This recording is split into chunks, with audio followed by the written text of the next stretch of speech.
Assalamu alaikum wa rahmatullahi wa barakatuh. Welcome to Islamic class. Inshallah, at the end of this lesson, you will be able to apply the etiquette of recitation in your daily life, and you will be able to explain the beginning of the revelation of the Quran to the Prophet Muhammad sallallahu alaihi wasallam.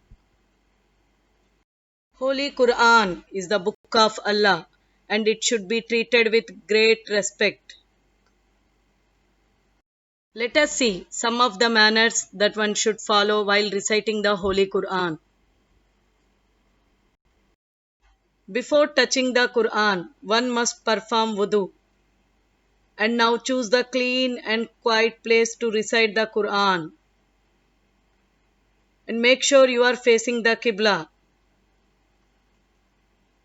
And now start with A'udhu Billahi Minash Shaitanir Rajim.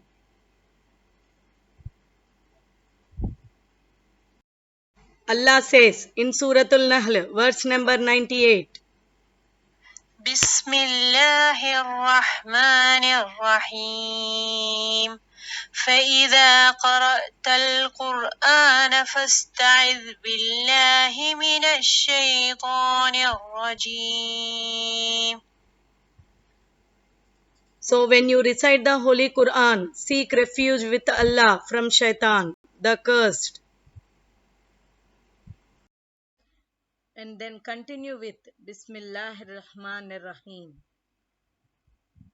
Try to recite in a nice tone and ask doubt from elders if any. Istiyadha means A'udhu Billahi Minash Shaitanir Rajim. Basmallah means Bismillahir Rahmanir Rahim. We say Istiyada at the beginning or in the middle of an ayah. And we say Basmallah at the beginning of an ayah.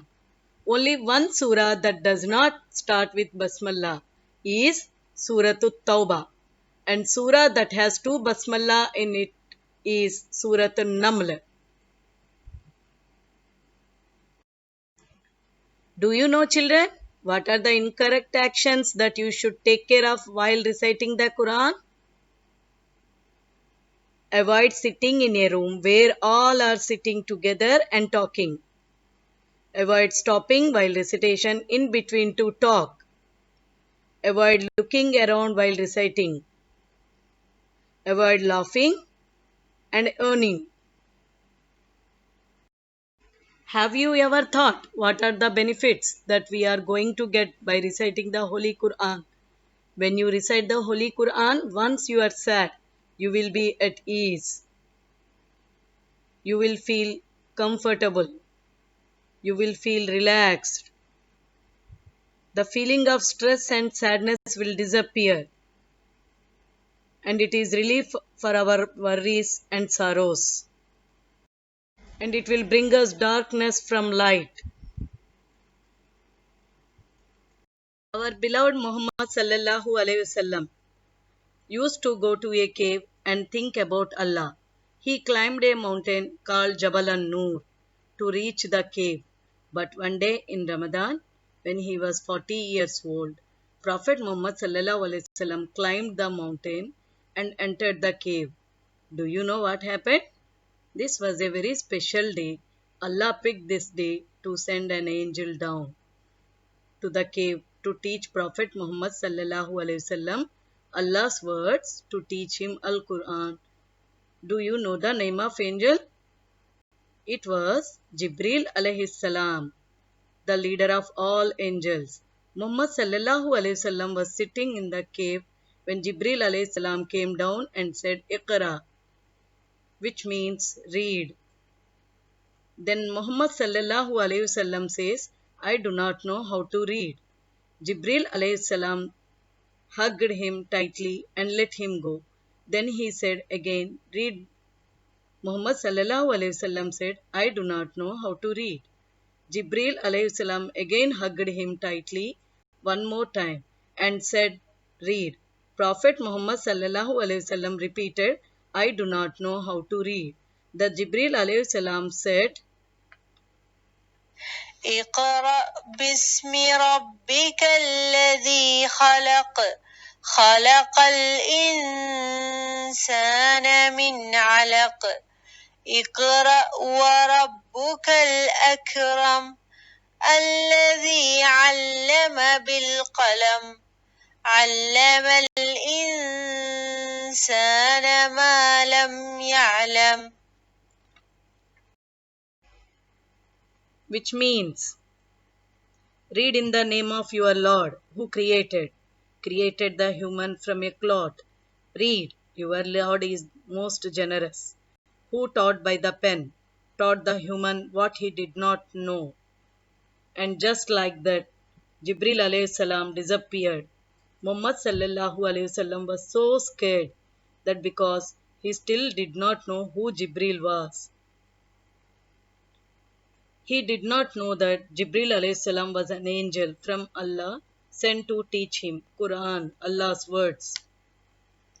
He did not know that Jibril alayhi salam was coming with a message that would teach people to be good and stay away from all that is bad. So Muhammad sallallahu alayhi wasallam came down the mountain and ran home to Khadija radiallahu anhu, sweating and shivering. And he said, Zamiluni, Zamiluni. That means, cover me with a blanket. Khadija radiallahu anhu brought him a blanket and covered him with it. She comforted Prophet sallallahu alaihi wasallam and stayed with him. When he was finally better, she asked what happened. Prophet Muhammad sallallahu alaihi wasallam told everything that happened in the Hira cave.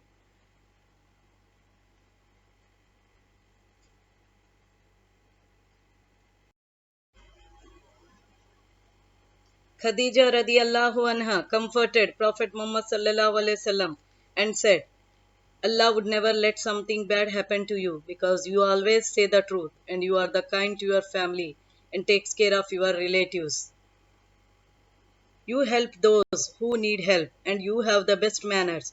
You are generous with your guests and if anyone has a problem, you do your best to help them.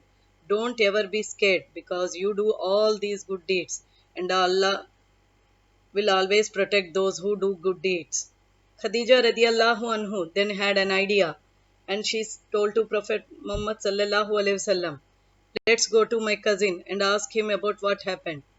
Khadija's cousin Waraka bin Naufal was very old man. He used to read a lot of books and knew information. Khadija radiallahu anhu and Prophet Muhammad sallallahu alaihi wasallam told Waraka all that had happened. He looked at Prophet Muhammad sallallahu alaihi wasallam and said, I am sure that you are the final prophet chosen by Allah. It must be Jibril alayhi salam who came to you in the cave. He is the angel that Allah sent to the prophets before you to teach them his messages. Allah sent him to you too to teach you his messages. And then Waraka lowered his head and kissed Prophet Muhammad sallallahu alaihi wasallam. Said when he realized this was the man Allah has chosen to be the final prophet Muhammad sallallahu alaihi wasallam who will teach everyone Allah messages.